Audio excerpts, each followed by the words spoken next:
What's up, guys? It's Sinister Chris back at again to give you guys another great video. Today I will be playing the new open beta Ghost Recon Wildlands. Sorry for the miscommunication.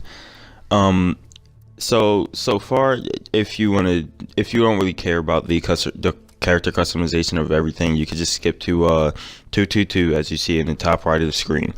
So as we get into it, this is the character customization. Kind of hard to say that. So far, I kind of like it. There's a wide variety of things that you can choose from, to different upper body wear and lower body wear. The shoes are different. There's only four different types of shoes. I didn't really show that inside of this video, but if you guys would like for me to elaborate more on the main stuff that people would wear, then I will get into that with another 5 to 10 minute video.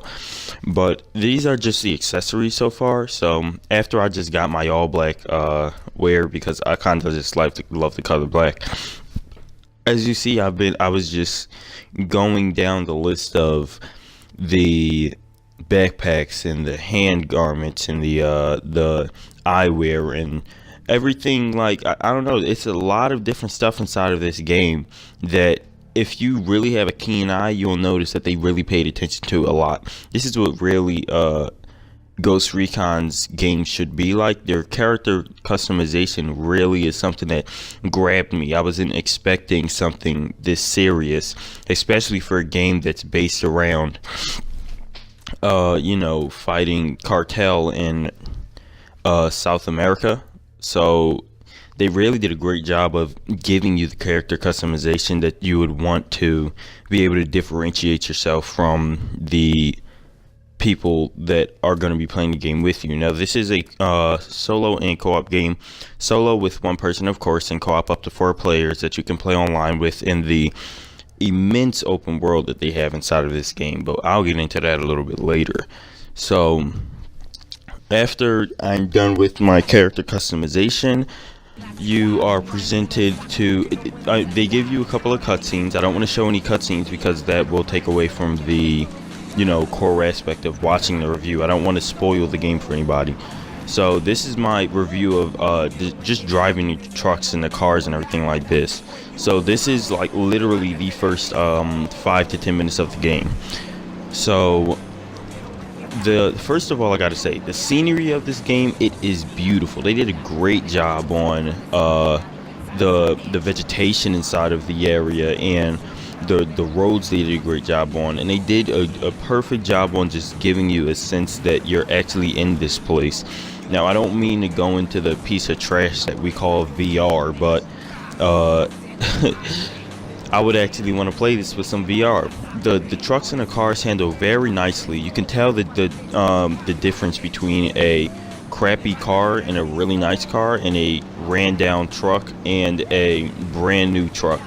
One of my favorite trucks throughout the game is called the Zeus. That is a most likely a 4-wheel drive pickup truck. It's to mimic the Ford F-150, and it's a really nice handling truck. Most of the trucks and cars inside this game handle at a great pace and with great physics.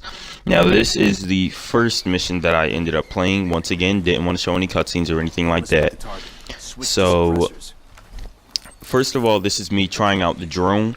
I was a little bit clunky with it.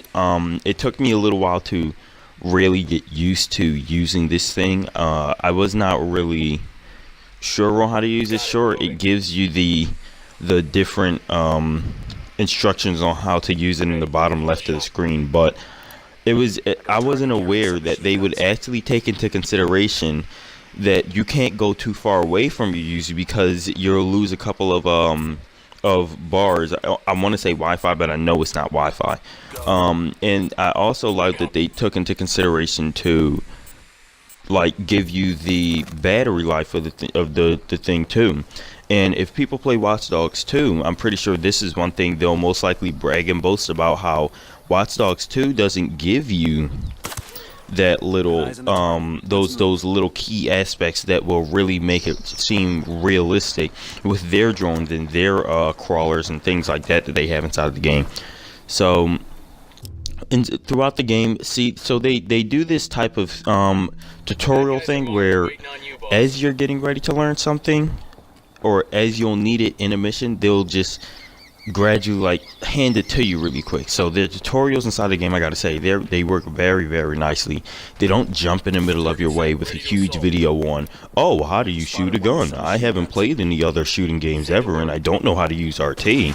They give you just 3 slides for every single one, and they just tell you the 3 main aspects of getting your job done. Might it be driving, shooting, flying, synchronized shot, explosives, skill points, or anything as such. So I feel like the weapons inside of this game and the attacking inside of this game and how they differentiate from the aspect of actually executing and showing the player how to play, giving the audience a great sense of just of the actual open world and the freedom to do whatever they want. They did a great job on that. And I would also like to bring up that I've played Ghost Recon. I haven't played every single Ghost Recon, okay? So I can't lie and say that I'm one of those type of people. But for the multiple Ghost Recons that I have played, I've played the first Ghost Recon, second one made. I played the one a couple on PS2, and I also played Future Soldier when it was on 360. And I gotta say, this right here is what Ghost Recon should always be like. This is beautiful. The maps are beautiful. The open world is beautiful. This is not something that any other, military type game is doing. And I feel like that only Ghost Recon and Tom Clancy games will be able to, give you that great sense of atmosphere and really show you how to, play out a certain mission or be done with a certain part of a map, or things like that. It gives you a sense of exploration that no other game has really given me, that I have really seen in a long time from an open world game. The last time that I was this serious and so happy and overjoyed about the graphical feats inside of a game and the open world aspect of a game and everything as such that I've just mentioned was when GTA 5 came out. I got GTA 5 one day right after its release. And when I tell you I played that game for a long time, like a really long time, I was really overjoyed with the amount of stuff that was presented inside of the game that I've never seen before. Because you gotta realize, we went from GTA 4 to GTA 5. GTA 4 was nice and dull, and it was kind of like, whoa, this is actually happening. And GTA 5 took that and put it up on 100% scale. This is exactly what just happened with Ghost Recon Wildlands. Just, making that, making that connection that Wildlands really is a game changer. And I know it's a couple of people that really don't like Wildlands, but I gotta say, don't judge a book by its cover. You need to give this game a try, like for real. There's another 2 days inside of the technical tests, aka the open beta, and if you really feel like that you want to play this game, you must get out there and play this beta, because it's beautiful.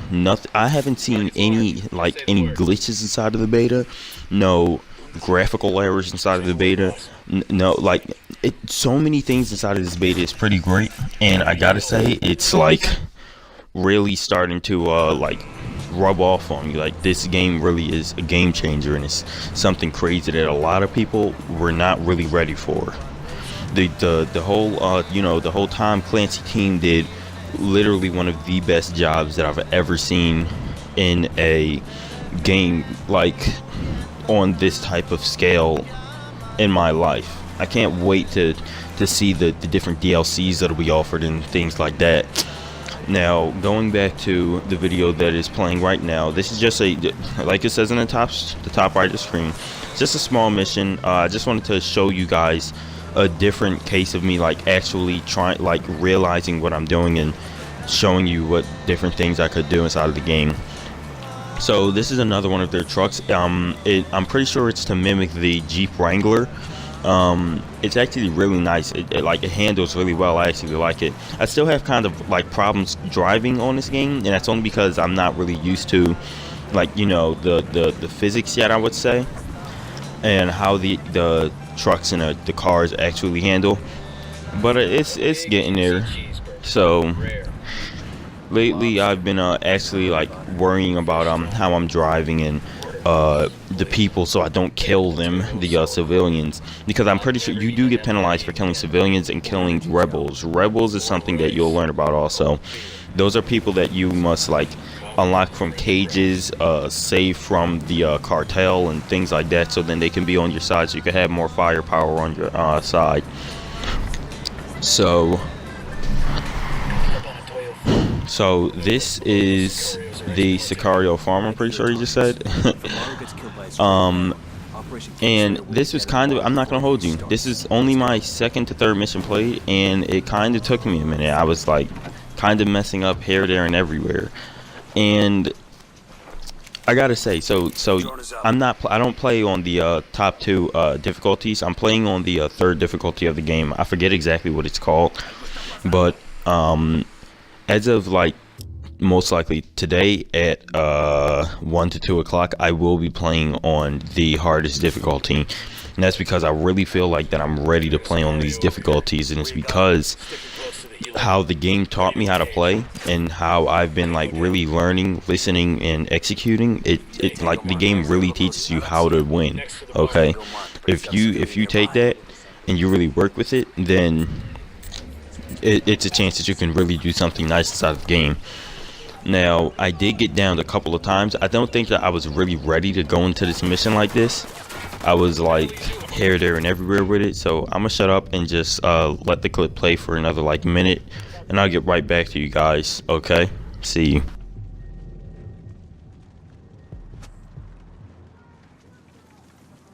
Fuck took you so long.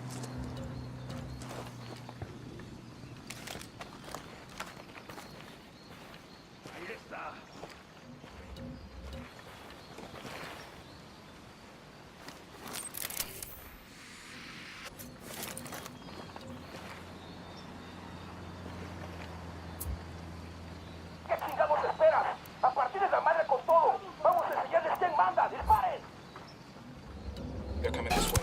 Contact next to the helo.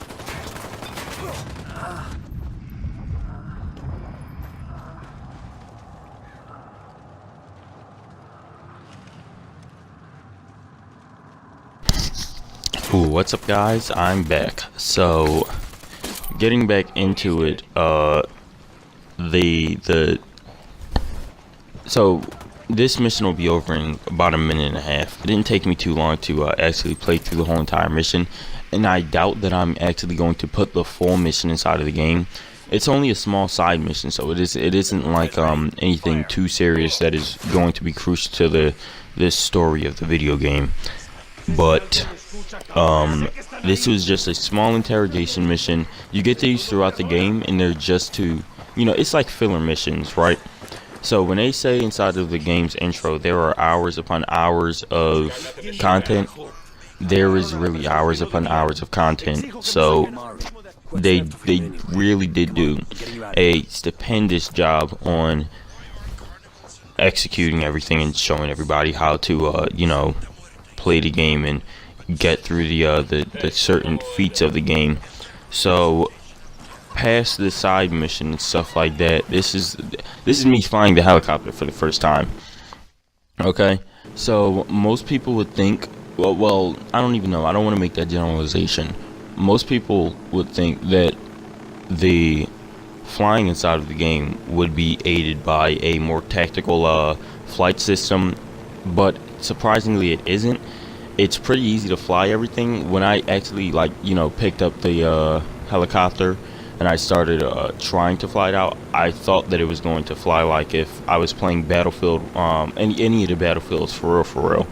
And that's because I'm so used to the more realistic and tactical type flying, whereas you need to use so many buttons just to control the aircraft that I tend to get jumbled up here, there, and everywhere. But I learned how to fly. It was pretty easy. Like I said, the driving and the flying inside the game, it really isn't that hard. At most, it'll take you about half an hour to an hour to really get used to almost every single car and the physics of the game, and to get used to the helicopters and the airplanes and stuff like that. And unfortunately, I don't have any airplane gameplay for you guys to see, and that's on my end. I will come out with a airplane gameplay video if you guys would like it. That's most likely only going to be a like 4 to 5 minute video. But so this is just, I don't know, like the flying side of the game. I don't want to say I'm disappointed, but I also don't want to say I'm like, you know, overjoyed about it. I don't know, it's like a 7 out of 10 IGN. So I just wanted to skip that because that was a you know, that was a cutscene, and that would give away a lot of the stuff. I don't want to show you that. So with that case I just picked up was a weapons case. You see those throughout the map, they give you weapons or decals or you know, accessories for your weapons or things like that. So this is actually the first sniper rifle that I could get inside the game, and you'll see that I just switched to it just now. I actually really love this sniper rifle. This is where I've gotten most of my kills. Like, I don't know if there is a like statistics list for the actual weapons that I've used yet, but 9 out of 10 times this is going to be my most used weapon, and it comes with an array of things from multiple different colors to multiple different parts that you could put on a weapon, from the scopes that are named to perfection, and the suppressors that look very nice, the paint jobs look very nice, the different magazines that you could put on it, the different barrels you can even put on it. I really feel like that they took the Battlefield approach of things and like shoved it into an already perfect game. And I don't want to keep on going back to Battlefield. The reason I'm doing that is because Battlefield is like one of the most realistic shooters out right now, and these people did a even, I don't want to say even better job, but they matched what Battlefield does, and they executed on it on a great and massive scale. So having to do with the paint of stuff, I really do love the paints. It's multiple different paints on like a little multitude of things that you can choose from. It's a plethora of them, and the different paints inside of the game are aided by the color scheme of the video game in itself. So you won't see any over the top really crazy colors. That'll most likely come in later updates just to entertain everyone else that just plays the game. But for the people that actually like really love the military type aspect of this game and the controlling of your own squadrons and stuff like that, I feel like that they did a great job on just showing you that, look, this right here is the paint of our game. This is the color scheme. We're going to stick right to this color scheme. When I look at this whole entire world, it looks beautiful. The color scheme is amazing, and it really touches on some of the key aspects of what they like. I don't want to say what they have to offer inside of South America, but they touch on a great aspect of South American culture and what could actually, like, you know, be executed and done with a great game such as this one in a region as this. And so this is just the like skills wheel. You've seen this in multiple different cases lately, where you'll have this little wheel, and well, now it's not a wheel. You have the list of things that you can go through. This is like any type of like RPG style skill points list. You get a certain amount of skill points. You want to add your skill points to something, wow, you got it.